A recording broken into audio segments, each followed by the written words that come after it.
السلام علیکم، سیدھا ورلڈ وتھ ماریہ سے میں ہوں ماریہ۔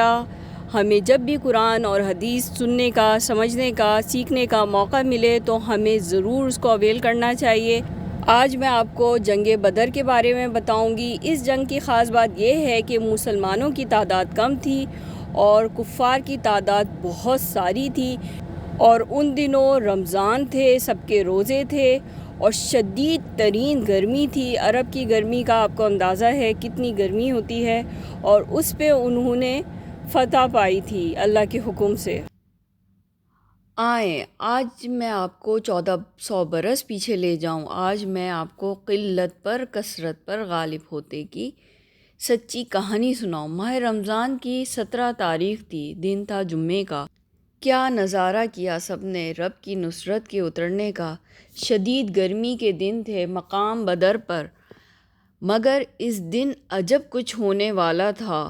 سر سجدے میں اشکوں سے جاری آنسو تھے، خدا کے روبرو مہوے دعا کرتے رحمت دو عالم۔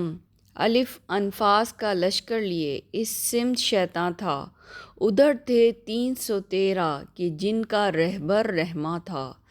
صحابہ کے دلوں میں حق پر مر مٹنے کا جذبہ تھا، کہاں آسان اس تہہ دستی میں لڑنا تھا۔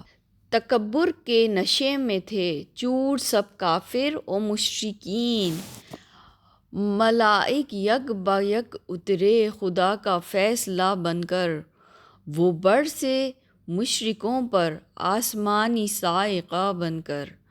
بلند ایمان والوں کا بالآخر ہو گیا پرچم، پلٹ کے رکھ دی کایا جنگ کی اللہ نے یکدم۔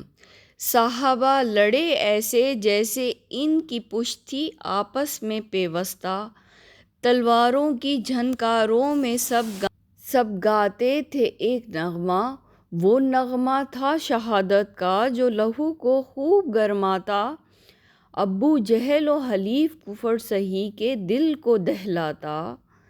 شہادت سب سے پہلے مجبہ بن سہلہ نے پائی، خدائے لم یزل نے ان کی قسمت خوب چمکائی۔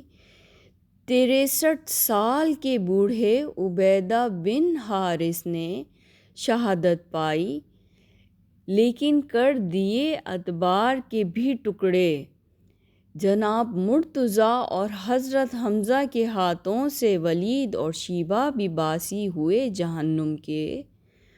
مبشر سعد حاشر یزید ابن حارث آئے، معاذ عوف و عاقل سب کے سب کفار پہ چھائے۔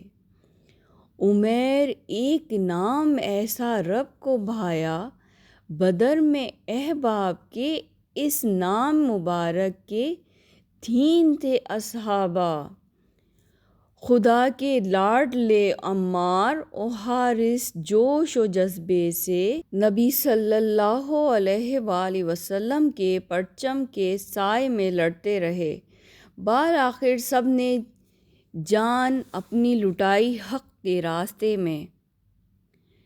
خدا نے معجزہ حق کر دیا اس روز عالم پر، کہ حق کے سامنے کمتر رہے اس کفار کا لشکر۔ یہی لکھتا ہے ہر راوی، خدا کے نام لیوا ہو گئے سب پر حاوی۔